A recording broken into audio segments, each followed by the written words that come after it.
Assalamualaikum warahmatullahi wabarakatuh. Berjumpa lagi sama saya Febriandi Darman dengan NIM 19101044 Prodi Administrasi Publik kelas karyawan.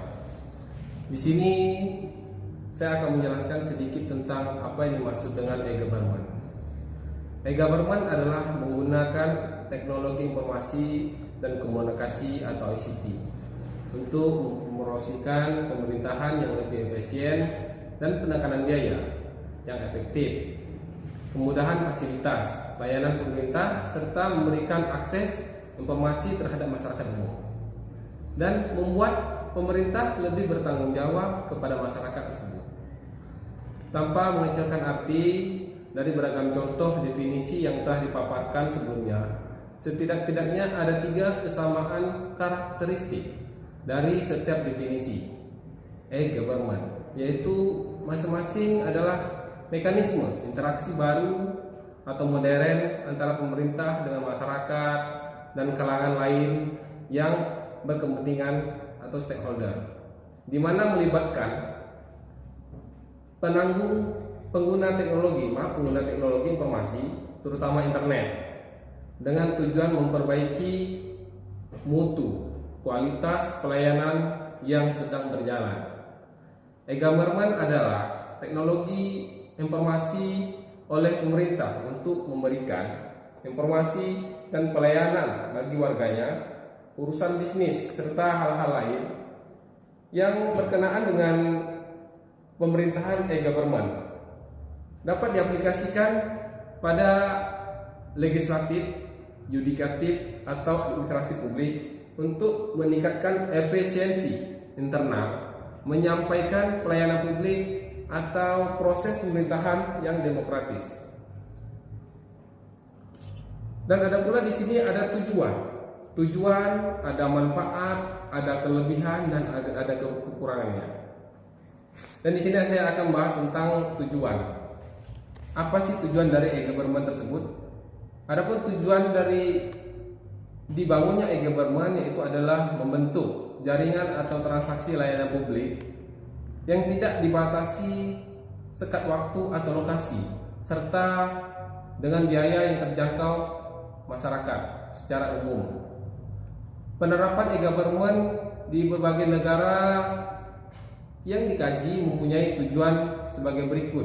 Yang dimaksud adalah meningkatkan kualitas layanan masyarakat, terutama dalam mempercepat proses mempermudahan akses internet.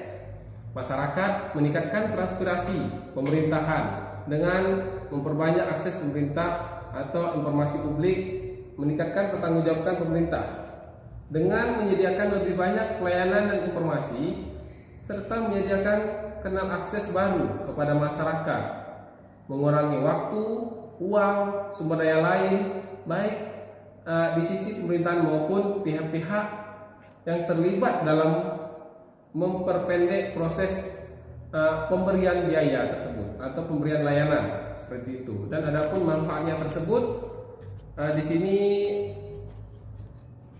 saya akan menjelaskan tentang manfaat. Manfaat yaitu tanpa mengecilkan arti dari beragam contoh definisi yang telah dipaparkan sebelumnya, setidaknya ada 3 kesamaan karakteristik dari setiap definisi e-government, yaitu masing-masing adalah merupakan suatu mekanisme interaksi baru yang modern antara pemerintah dengan masyarakat dan kalangan lainnya yang berkepentingan atau stakeholder. Di sini di mana melibatkan pengguna teknologi informasi terutama internet dengan tujuan memperbaiki mutu atau kualitas pelayanan yang selama berjalan secara jelas 2 negara besar yang terdapat dalam mengimplementasikan konsep e-government, yaitu Amerika, ada juga Inggris melalui Accord, dan Tony Blair telah secara jelas dan terperinci menggambarkan manfaat diperoleh dengan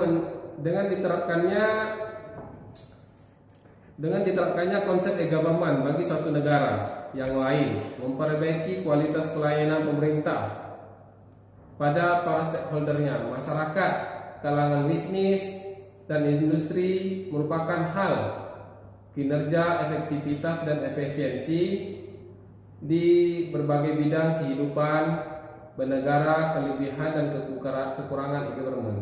Di sini saya akan memberitahukan atau menjelaskan sedikit kelebihan ataupun ada juga kekurangan dari e-government tersebut. Dapat membentuk hubungan interaktif di dunia usaha untuk menghadapi perubahan dan persaingan perdagangan internasional, dapat membentuk jaringan informasi serta transaksi pelayanan publik yang berkualitas, cepat terjangkau oleh masyarakat luas tersebut. Dapat juga membentuk mekanisme dan saluran komunikasi oleh lembaga-lembaga negara serta menyediakan fasilitas dialog publik. Dapat membentuk sistem manajemen dan proses kerja yang transparan dan efisien, memberikan pelayanan yang lebih baik pada masyarakat. Pemberdayaan masyarakat dilaksanakan melalui informasi yang mudah diperoleh. Itu dimaksud dengan kelebihan dari e-government. Ada juga disebut dengan di sini kekurangan dari e-government. Kultur berbagi, belum ada pola pikir, masih sederhana, gagap atau disebut dengan gagap teknologi atau gaptek. Tepatnya terbatas jumlah server, sedikitnya software, terus berlisensi karena mahal sumber daya manusia yang handal di bidang IT atau TI, belum integritasinya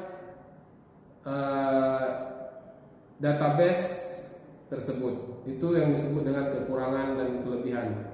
Dan di sini saya sendiri menjelaskan tentang e-government tersebut. Adapun kelebihan dan kekurangan dari saya mohon dimaafkan. Apabila ada kesalahan mohon dimaafkan juga dalam masalah penyampaian kata-kata, tutur bahasa, mohon dimaafkan. Terlebih dan kurang dari saya, wabillahi taufik wal hidayah. Wassalamualaikum warahmatullahi wabarakatuh.